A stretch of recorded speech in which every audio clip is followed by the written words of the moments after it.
আসসালামু আলাইকুম। Technique easy এডুকেশনের পক্ষ থেকে নবম দশম শ্রেণীর শিক্ষার্থীদের জানাচ্ছি শুভেচ্ছা।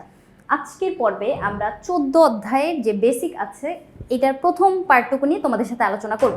কি বলছে দেখো তো, জীব প্রযুক্তি। জীব প্রযুক্তি মানে কি? বায়োটেকনোলজি। বায়োলজির জ্ঞান এবং টেকনোলজি দুইটাকে একসাথে আমরা এখানে কাজ করব। সেক্ষেত্রে বায়োটেকনোলজির বদৌলতে আমরা আজ পর্যন্ত দুইটা জিনিসে সাফল্য লাভ করছি। একটা হচ্ছে টিস্যু কালচার এবং আরেকটা হচ্ছে আমাদের জেনেটিক ইঞ্জিনিয়ারিং। এখন চলো আমরা প্রথমে টিস্যু কালচার নিয়ে আলোচনাটা করি। দেখো টিস্যু কালচার কি, তুমি নাম শুনলেই বুঝতে পারবা। টিস্যু নিয়ে এখানে হচ্ছে কাজ শুরু করা হয়। মানে আমরা কি করব, কোনো একটা নতুন উদ্ভিদ, নতুন উদ্ভিদ বলতে হচ্ছে সুন্দর বৈশিষ্ট্য সমৃদ্ধ একটা উদ্ভিদ, উন্নত বৈশিষ্ট্য সমৃদ্ধ একটা উদ্ভিদ, কেমন এরকম একটা উদ্ভিদের অনেকগুলা চারা তৈরি করব। ধরো তোমার কাছে একটা লেবু গাছ আছে, আমার কাছে একটা লেবু গাছ আছে। আমার লেবু গাছটার লেবু অনেক ভালো ধরে, কিন্তু ওইটা খুব তাড়াতাড়ি রোগ জীবাণু দ্বারা আক্রান্ত হয়ে যায়। কিন্তু তোমার কাছে যে লেবু গাছটা আছে, তুমি ওটার এত বেশি পরিচর্যা করার সময় পাও না, তবুও সেখানে তোমার হচ্ছে রোগ জীবাণু এত বেশি আক্রমণ করতে পারে না। তাহলে আমি মনে মনে ভাবতেছি, আমার কাছেও যদি এরকম রোগমুক্ত চারা থাকতো, মানে এই চারা আমার লেবু গাছটা যদি রোগ জীবাণু এত অ্যাটাক করতে না পারতো, সেক্ষেত্রে কত ভালো হইতো। এই জন্য আমি কি করলাম, তোমার লেবু গাছটা থেকে ছোট্ট একটা অংশ নিয়ে আসলাম। ছোট্ট একটা টিস্যু হইতে পারে, ছোট্ট একটা কোষ হইতে পারে। ওই অংশটা নিয়ে এসে আমি দেখো 5টা ধাপ সম্পন্ন করব। এই 5টা ধাপে আমি একটা লেবু গাছ তৈরি করব। তাহলে আমি এটাকে নতুন লেবু গাছ বলতেই পারি, মানে উন্নত বৈশিষ্ট্য সমৃদ্ধ লেবু গাছ, কেমন? এবার দেখো তাহলে এই যে টিস্যু কালচার, ছোট্ট একটা টিস্যু থেকে আমি এই যে পুরো একটা প্রসেস সম্পন্ন করব, এটা হচ্ছে টিস্যু কালচার। এই কালচারটা অবশ্যই আমাকে ধাপে ধাপে সম্পন্ন করতে হবে। সবার প্রথমে আমি কি করছি, তোমার লেবু গাছটাকে চুজ করছি যে এই লেবু গাছটা এত সুন্দর বৈশিষ্ট্য সমৃদ্ধ, আমি এই লেবু গাছটার মতো একটা মানে আরও লেবু গাছ তৈরি করতে চাই। সেক্ষেত্রে আমি কি করলাম, মাতৃ উদ্ভিদ নির্বাচন করলাম, তাই না? আমার 1 নাম্বার কাজ হচ্ছে মাতৃ উদ্ভিদ নির্বাচন করলাম। এরপরে আমি এখন তো মানে বললেই তো হয়ে যায় না যে একটা টিস্যু নিলাম ওখান থেকে গাছ হয়ে যাবে। ছোট্ট একটা টিস্যু, এখন সৃষ্টিকর্তা আমাদের প্রকৃতিতে একটা গাছ বৃদ্ধি হওয়ার জন্য যে উপাদানগুলো দিয়ে রাখছে, এটা তো তুমি এখন ল্যাবরেটরি তো বানানোর সময় তো এই উপাদানগুলো পাবা না, তখন তোমাকে কৃত্রিমভাবে এই উপাদানগুলো নিয়ে এসে ওই টিস্যুটাকে দিতে হবে, তাই না? তোমাকে সুক্রোজ দিতে হবে, ভিটামিন দিতে হবে, উদ্ভিদের বৃদ্ধির জন্য ফাইটোহরমোন দিতে হবে, খনিজ লবণ দিতে হবে, তারপরে সবগুলো উপাদান একসাথে জমাট বাঁধানোর জন্য এগার এগার দিতে হবে। সেক্ষেত্রে এই যে আমি সব কিছু মিলায় একটা মিডিয়াম তৈরি করলাম, এই মিডিয়ামটাকে আমরা বলবো হচ্ছে কালচার মিডিয়াম। তাহলে 2 নম্বরে আমার কাজ হচ্ছে কালচার মিডিয়াম তৈরি করা। এখন দেখো এই যে উপাদানগুলো আমি নিয়ে আসলাম এক্সট্রা করে, এগুলোর জন্য কিন্তু মানে অনেক ব্যয়বহুল হয় এই প্রক্রিয়াটা। যেহেতু এটা একটা ব্যয়বহুল প্রক্রিয়া, যার জন্য আমাকে কি করতে হবে, অনেক মানে কনসার্নভাবে কাজটা করতে হবে। ব্যয়বহুল প্রক্রিয়া হওয়ার জন্য আমি কি করব, কনসার্নভাবে কাজটা করব, যাতে কোনো রোগ জীবাণু আমার এই প্রসেসটাকে নষ্ট করে দিতে না পারে।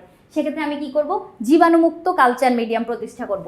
3 নাম্বার কাজ হচ্ছে আমার জীবাণুমুক্ত মিডিয়ামে, ওই যে আমি কালচার মিডিয়ামটা তৈরি করলাম না, ওইটাকে আমি এখন এই জীবাণুমুক্ত করব। কিভাবে জীবাণুমুক্ত করে, আমি এটাকে একটা অটোক্লেভ যন্ত্রের ভিতর রাখবো। ওই যন্ত্রের ভিতর আমি নির্দিষ্ট একটা তাপ, নির্দিষ্ট একটা সময়, নির্দিষ্ট চাপে রেখে জীবাণুমুক্ত করে ফেলবো।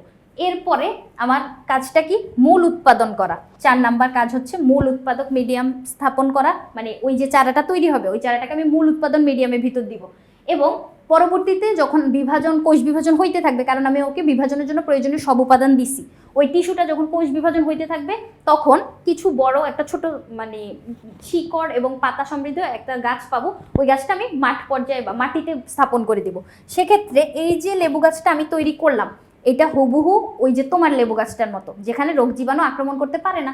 তাহলে এই 5টা ধাপ অবশ্যই তোমাকে সিরিয়ালে মনে রাখা লাগবে, আমাকে ধাপে ধাপে কাজটা করতে হবে। তুমি যদি মাতৃ উদ্ভিদ নির্বাচন করার পরে মূল উৎপাদন মিডিয়ামের ভিতর দিয়ে দাও, তাহলে কিন্তু ওই মানে টিস্যুটা নিয়ে যদি মূল উৎপাদনে দিয়ে দাও, সেক্ষেত্রে কখনোই কাজটা সম্পন্ন হবে না। তারপরে মূল উৎপাদন থেকে নিয়ে তারপরে যদি জীবাণুমুক্তকরণ করো, কাজটা একদম এলোমেলো হয়ে যাবে, কিছুই মানে ঠিক মতো হবে না। সেক্ষেত্রে অবশ্যই তোমাকে এই 5টা সিরিয়ালে মনে রাখা লাগবে, ধাপ 5টা। সেক্ষেত্রে এটাই হচ্ছে টিস্যু কালচার। টিস্যু, একটা ছোট্ট টিস্যু থেকে পুরো একটা উদ্ভিদ তৈরি করে ফেললাম। এরপরে দেখো টিস্যু কালচারের ব্যবহার আমরা কই দেখতে পারি, বা এর ব্যবহার বা প্রয়োজনীয়তা থাকে দেখেই তো আমরা ব্যবহারটা করি, তাই না? সেক্ষেত্রে কি কি ব্যবহার চলো দেখি তো। কম সময়ে অসংখ্য চারা তৈরি করা যায়। ইয়েস, তুমি এই যে কাজটা করলা, একটা ছোট্ট টিস্যু থেকে চারা তৈরি করলা, তুমি অনেক অল্প সময়েই এই কাজটা করতে পারতেছো। তোমার কিন্তু এই জায়গায় কোনো ওই যে মাটি নিড়ানি করা লাগতেছে না, আগাছানাশক দেওয়া লাগতেছে না। তুমি তোমার ল্যাবরেটরিতে রুমের ভিতর বসেই কিন্তু এই ফুল প্রসেসটা সম্পন্ন করে ফেলতে পারতেছো। এবং এই টিস্যু কালচার যেহেতু ব্যয়বহুল একটা প্রক্রিয়া, আমরা কিন্তু এখানে একটা চারা তৈরি করব না, একটা টিস্যু থেকে একটা চারা না, অনেকগুলো চারা তৈরি করব। সেক্ষেত্রে কম সময়ে অসংখ্য চারা তৈরি করা যায়।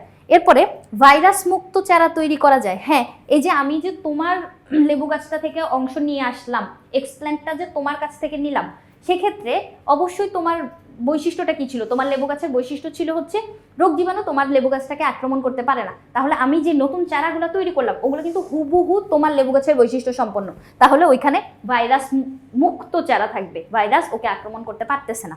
এরপরে আসো, এটা তো বুঝাই যাচ্ছে যে কেউ এত টাকা খরচ করে ভাইরাসযুক্ত চারা কেন উৎপাদন করতে যাবে, তাই না? সেক্ষেত্রে ভাইরাস মুক্ত চারাই তৈরি হবে। বিলুপ্ত প্রায় উদ্ভিদ উৎপাদন করা যায়। আচ্ছা, ধরো একটা উদ্ভিদ বিলুপ্ত হয়ে যাচ্ছে, যেমন আমরা একটা জোজোবা গাছ জানি, ওই জোজোবা গাছটা শুধু মরুভূমিতে তৈরি হয়।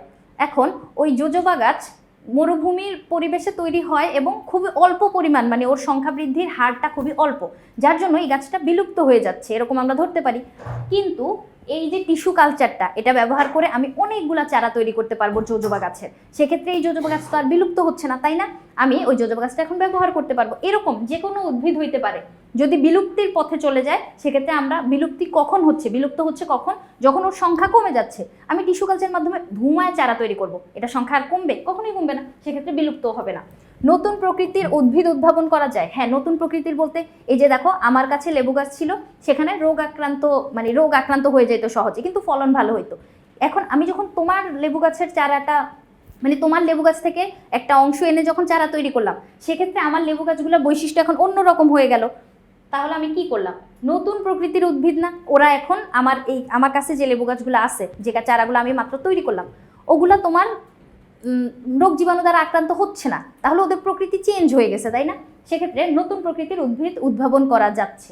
এরপরে যেসব ভ্রূণের শস্যকলা থাকে না, তাদেরকে ভ্রূণ কালচার করে সরাসরি উদ্ভিদ তৈরি করা যায়। ধরো এই ভ্রূণ থেকে মানে শস্য তৈরি হচ্ছে না, বা বীজ থেকে তুমি শস্য পাচ্ছ না, সেক্ষেত্রে ভ্রূণ কালচারের মাধ্যমে তোমার এত বীজ বপন করে পরিচর্যা এত কষ্ট করার কোনো দরকার নাই।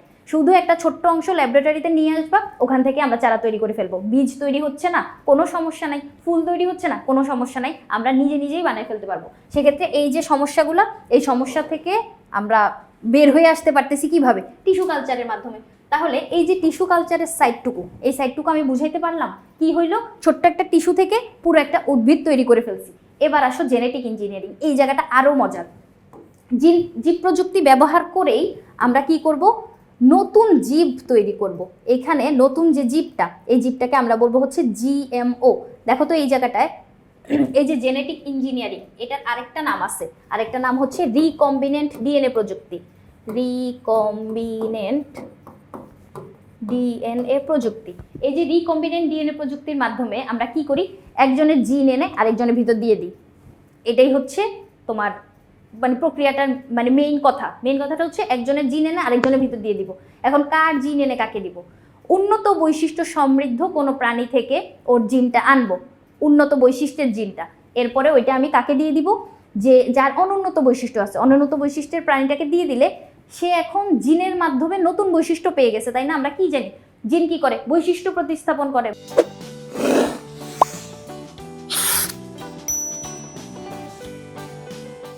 বা বৈশিষ্ট্য বহন করে নিয়ে যায়। ওই যে কোষের ভিতর থাকে ক্রোমোজোমের ভিতরে থাকে ডিএনএর ভিতর থাকে জিনের ভিতর থাকে বৈশিষ্ট্য। তাহলে বৈশিষ্ট্য বহন করতেছে কে? আলটিমেটলি জিন বলতে পারতেছি। তাহলে ওই উন্নত জিন অনুন্নত কোনো জীবের ভিতর যদি দিয়ে দাও, সেক্ষেত্রে ওই অনুন্নত জীবটা পরবর্তীতে নতুন বৈশিষ্ট্য পেয়ে যাচ্ছে। এই যে নতুন বৈশিষ্ট্য পাচ্ছে, এই জীবটাকে আমরা তখন বলবো জিএমও, জেনেটিক্যালি মডিফাইড অর্গানিজম। জিতে জেনেটিক্যালি, এমতে মডিফাইড, ওতে অর্গানিজম। এই প্রক্রিয়ার কতগুলো ধাপ আছে দেখো তো। যে কোনো প্রক্রিয়াই তো আমরা ধাপে ধাপে সম্পন্ন করা লাগবে। তাহলে এই ধাপগুলো এখন আমরা চলো পড়ি। জিএমও এইটা তৈরি করার ধাপগুলা। এখানে দেখো দুইটা উৎস থাকবে, মানে কাজটা শুরু করার জন্য সবার প্রথমে কি করা লাগবে? আমাদের একটা ইকোলি ব্যাকটেরিয়া নেওয়া লাগবে, যেখান থেকে আমরা ওর প্লাজমিড ডিএনএটা নিয়ে নিব। তাহলে ও দান করতেছে, ও হচ্ছে দাতা। তাহলে ইকোলিটা হচ্ছে দাতা। ই কোলি, ই দিয়ে হচ্ছে তোমার এশিরেশিয়া কোলি, এই ব্যাকটেরিয়াটাকে বোঝায়। ফুল ফর্মটা হচ্ছে এশিরেশিয়া কোলি। এখন এই যে এশিরেশিয়া কোলি, ও কি দাতা কোষ, এবং অন্য কোনো একটা জীবদেহ যেখান থেকে তুমি কাঙ্ক্ষিত ডিএনএটা নিতে চাচ্ছ, ও হচ্ছে আমাদের মানে ওইটাও দাতা। সেক্ষেত্রে আমরা ওর কাছ থেকে ডিএনএ নিব এবং এই ইকোলিটাকে ভেক্টর হিসেবে ব্যবহার করব বা বাহক হিসেবে ব্যবহার করব। তাহলে দুইটা উৎস থেকে আমরা নিলাম, একটা উৎস হচ্ছে ইকোলি, আরেকটা হচ্ছে তোমার দাতা কোষ। মানে দুইজনেই আমার দাতা কোষ। দাতা কোষ বলতে অন্য কোনো প্রাণীর কোষ, আর ইকোলি ব্যাকটেরিয়াটা হচ্ছে ফিক্সড। এই প্রক্রিয়াটা আমরা ইকোলি ব্যাকটেরিয়া দ্বারাই হচ্ছে করি। কি জন্য? কারণ এই প্রক্রিয়াটায় ইকোলি ব্যাকটেরিয়া হচ্ছে তোমার স্ববিভাজনে সক্ষম, যার জন্য ইকোলি নিব এবং আরেকটা দাতা কোষ নিব। এই দুইটা উৎস থেকে আমরা নিলাম। এখন আমি একটা উদাহরণের মাধ্যমে বুঝাইতে থাকি। ধরো আমার কাছে দুইটা পাল ভেড়া আছে। এই দিকের যে ভেড়ার পালটা, এই ভেড়াগুলোর লোম অনেক বেশি ঘন এবং গুণগত মান অনেক ভালো, যার জন্য আমি ভেড়ার পশমগুলো বিক্রি করে অনেক বেশি লাভবান হইতে পারতেছি। কি জন্য? কারণ ভেড়ার পশম থেকে হচ্ছে তোমার ওই যে কার্ডিগেন, মাফলার, কুশি কাটা করে বানানো যায়। সেক্ষেত্রে আমি এগুলো চড়া দামে বিক্রি করতে পারতেছি। কিন্তু এই পাশে আমার আরেকটা পাল আছে, যে পালের ভেড়াগুলার পশম অনেক পাতলা, গুণগত মান ভালো না, যার জন্য আমি এত চড়া দামে বিক্রি করতে পারতেছি না। এখন আমি ভাবতেছি, ইস, আমার এই পাশের ভেড়াগুলোও যদি এরকম ঘন পশমের অধিকারী হইতো, তাহলে কতই না ভালো হইতো, আমি কতই না লাভবান হইতে পারতাম।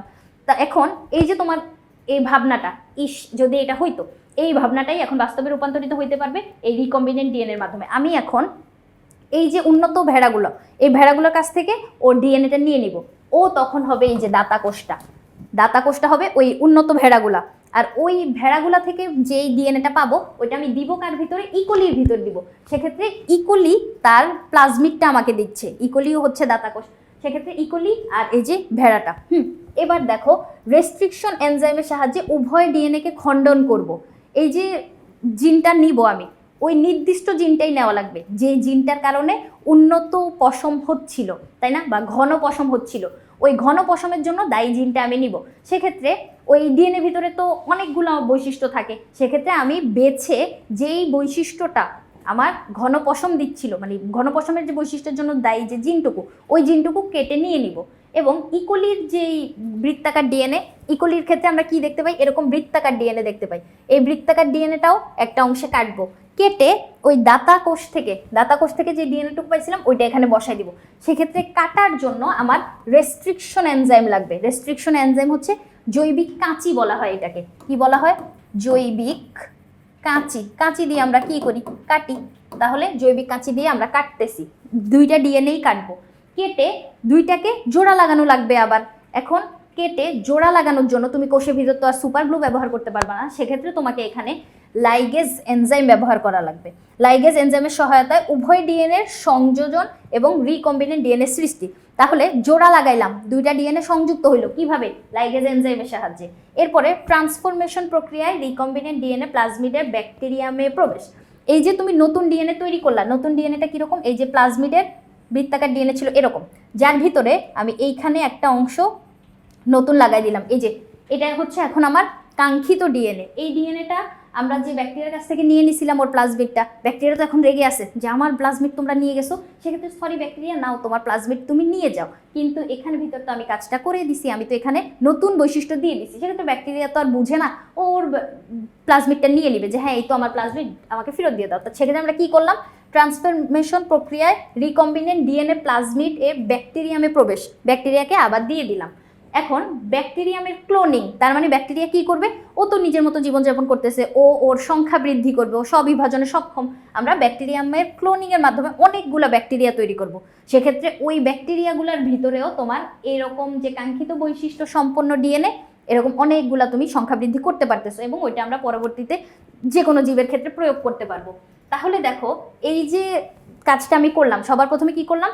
ইকোলি ব্যাকটেরিয়া এবং দাতা কোষ নিব, এরপরে রেস্ট্রিকশন এনজাইম দ্বারা কাটবো, কাটার পরে জোড়া লাগাবো লাইগেজ এনজাইম দ্বারা। জোড়া লাগানোর পর ব্যাকটেরিয়াকে আবার দিয়ে দিব, ব্যাকটেরিয়া ক্লোনিং এর মাধ্যমে সংখ্যা বৃদ্ধি করবে। শেষ কাজ এতটুকু। তাহলে এবার আমরা কি করব? এটার ব্যবহার আমরা কোথায় কোথায় দেখতে পাই?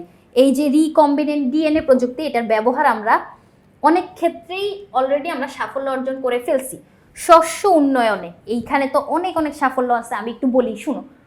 আমরা কি করতে পারছি জানো? মাটির নিচে কি থাকে বলো তো? গোবরে পোকা থাকে, মথ পোকা থাকে। এই যে লেডিওপটেরা বা কেলিওপটেরা, এই গণভুক্ত যে পোকাগুলা, ওদের আক্রমণ থেকে রক্ষা পাওয়ার মতো ফসল তৈরি করে ফেলছি। আমরা বিটি কর্ন, বিটি কটন তৈরি করছি, মানে ভুট্টা আর তুলা গাছ, যেগুলা তোমার এই পোকামাকড় দ্বারা আক্রান্ত হইতে পারে না। এরপরে আমরা ভাইরাস মুক্ত চারা উৎপাদন করছি, যেমন ধরো তোমার পেঁপে। অনেক সময় কি তোমরা পেঁপের উপরে এরকম গোল গোল স্পট পড়তে দেখো? পেঁপের উপরে এরকম গোল গোল স্পট পড়তে দেখো? এগুলার কারণ হচ্ছে তোমার পাপায়া রিং স্পট ভাইরাস। এই ভাইরাসটার আক্রমণে আমার ফসলটা নষ্ট হচ্ছে, কিন্তু আমি এরকম একটা পেঁপের জাত তৈরি করতে পারছি যেখানে তোমার এই রিং স্পট ভাইরাস আর পেঁপেকে কিছু করতে পারে না। এরপরে আমি টোবাকো মোজাইক ভাইরাস প্রতিরোধী জাত উদ্ভাবন করতে পারছি, যেখানে আমার পাটকে কোনো ভাইরাস আক্রমণ করতে পারে না। এরপরে আমি এরকম একটা ধান আবিষ্কার করতে পারছি যে ধানের ভিতর, ধান থেকে চাল হয়, চাল থেকে ভাত, ভাতে শুধু শর্করা থাকে, কিন্তু আমার যে নতুন ভাতটা আমি আবিষ্কার করছি সেখানে কিন্তু শুধু শর্করা না, সেখানে আমি ভিটামিন এও দিয়ে দিছি। সুপার রাইস আমি তৈরি করে ফেলছি। তাহলে তুমি ভাত খাওয়ার সাথে সাথে তোমার ভিটামিন এর চাহিদাটাও পূরণ হয়ে যাচ্ছে। আমি এরকম কিছু ফসল আবিষ্কার করতে পারছি যেখানে তোমার লবণাক্ত মাটিতে গাছ মরে যাবে, স্বাভাবিক, এত লবণে তো বেঁচে থাকতে পারে না, কিন্তু ওই লবণ সহ্য করার মতো ফসলও আমি তৈরি করতে পারছি। খরা সহ্য করার মতো ফসলও আমি তৈরি করতে পারছি। খরা বলতে মাটি নাই, মাটি ফেটে গেছে মনে করো রোদের তাপে, এরকম পরিবেশে তো গাছ মরে যাবে স্বাভাবিক, কিন্তু আমি যে গাছগুলো তৈরি করছি এই রিকম্বিনেন্ট ডিএনএর মাধ্যমে ওই গাছগুলো মরতেছে না। তাহলে দেখো এত এত সুবিধা সব আমরা শস্য উন্নয়নে তৈরি করতে পারছি। এরপরে দেখো প্রাণীর ক্ষেত্রে আমরা বিভিন্ন প্রাণীদের দেহে এই যে বৈশিষ্ট্যগুলো দিয়ে দেওয়ার মাধ্যমে নতুন বৈশিষ্ট্য সমৃদ্ধ প্রাণী, এই যে ভেড়ার কথাটাই বললাম, এই যে ভেড়া আমার এই প্রজাতিটার মানে এই জিন বৈশিষ্ট্য সমৃদ্ধ যে ভেড়া, তার কাছ থেকে জিন নিয়ে আমি অন্যুন্নত ভেড়ার ভিতর দিয়ে দিলাম, নতুন ভেড়া তৈরি হইলো বা নতুন বৈশিষ্ট্যের ভেড়া তৈরি হইলো। সেক্ষেত্রে প্রাণীর ক্ষেত্রেও দেখতে পাইলাম। মৎস্য উন্নয়নে স্যামন মাছের জিন আমি লইট্টা মাছ, কার্প মাছের ভিতর দিয়ে দিলাম, সেক্ষেত্রে কি হইলো? ওদের আকার অনেক বড় হয়ে গেল। আকার বড় হইলে কি হয়? অধিক জনসংখ্যার খাদ্যের চাহিদা পূরণ হয়। তাহলে মৎস্য উন্নয়নেও আমি এই কাজটা করতে পারলাম। এরপরে চিকিৎসা ক্ষেত্রে ইনসুলিন তৈরি করা গেছে, বামনত্বের যে রোগ, বামনত্ব রোগের চিকিৎসার জন্য প্রতিষেধক, এছাড়াও ক্যান্সার রোগ যেটা কোনো চিকিৎসা নাই ওই জন্যও কিন্তু কাজ তোমার চলতেছে। সেক্ষেত্রে বিভিন্ন ঔষধ আমরা এই রিকম্বিনেন্ট ডিএনএ প্রযুক্তি ব্যবহার করে তৈরি করতে পারছি। আবার হেপাটাইটিস বি এর জন্য যে ঔষধটা, ওটার নাম হচ্ছে ইন্টারফেরন আমরা আবিষ্কার করতে পারছি। সেক্ষেত্রে দেখো এই যে চিকিৎসা ক্ষেত্রে আমরা রিকম্বিনেন্ট ডিএনএ ব্যবহার করে এই যে সাফল্য অর্জন করছি। এরপরে পরিবেশ সুরক্ষায় ধরো কলকারখানার বর্জ্য পদার্থ বের হয়ে মাটিতে মিশলো, মাটি দূষিত হয়ে গেল। কলকারখানার বর্জ্য পদার্থ পানিতে মিশলো, পানি দূষিত হয়ে গেল। কলকারখানার কালো ধোঁয়া বাতাসে মিশলো, বাতাস দূষিত হয়ে গেল। এখন আমরা তো চাই না আমাদের পৃথিবীটা ধ্বংস হয়ে যাক বা দূষিত হয়ে যাক। আমরা চাইবো যে এই হাইড্রোকার্বনগুলা বা এই যে তেল জাতীয় পদার্থগুলা এগুলো পরিবেশে যাতে না মিশে। সেক্ষেত্রে আমরা এরকম একটা ব্যাকটেরিয়া আবিষ্কার করলাম যে ব্যাকটেরিয়াটা হাইড্রোকার্বন খাচ্ছে। এখন সিউডোমোনাস একটা ব্যাকটেরিয়া আছে, যে ব্যাকটেরিয়াটা পানিতে যেই তেলগুলো মিশতেছে সে পানিতে থাকা ওই তেল বা হাইড্রোকার্বনগুলোকে খেয়ে ফেলতেছে। খেয়ে ফেললে পরিষ্কার হয়ে যাচ্ছে পানিটা, মাটিতে থাকা হাইড্রোকার্বনগুলো খেয়ে ফেলতেছে, সেক্ষেত্রে পরিবেশ সুরক্ষিত থাকতেছে। এই যে ডিএনএটাকে আমরা এরকম করে তৈরি করলাম যে তুমি তেলগুলো খেয়ে ফেলো, কিভাবে পারলাম? এই যে রিকম্বিনেন্ট ডিএনএর মাধ্যমেই কিন্তু পারলাম। তাহলে পরিবেশ সুরক্ষার ক্ষেত্রেও আমরা এই রিকম্বিনেন্ট ডিএনএ প্রযুক্তির ব্যবহারটা দেখতে পারতেছি। তাহলে আলটিমেট কি হইলো এই পৃষ্ঠাটার আলোচনা? আমাদের ধাপগুলো আমরা দেখলাম, টিস্যু কালচারের এই 5টা ধাপ, রিকম্বিনেন্ট ডিএনএর এই 5টা ধাপ এবং তাদের ব্যবহার আমরা দেখতে পারলাম। তাহলে এইগুলা মাথায় রাখা লাগবে। আমাদের কি করা লাগবে? এখানে সৃজনশীলের জন্য কিন্তু এই জিনিসগুলো অনেক দরকারি এবং এমসিকিউর জন্য তোমার এই ধাপগুলো সিরিয়ালে মনে রাখা লাগবে। আশা করি আমি বুঝাইতে পারছি। পরবর্তী পর্ব দেখার আমন্ত্রণ রইল। ধন্যবাদ সবাইকে।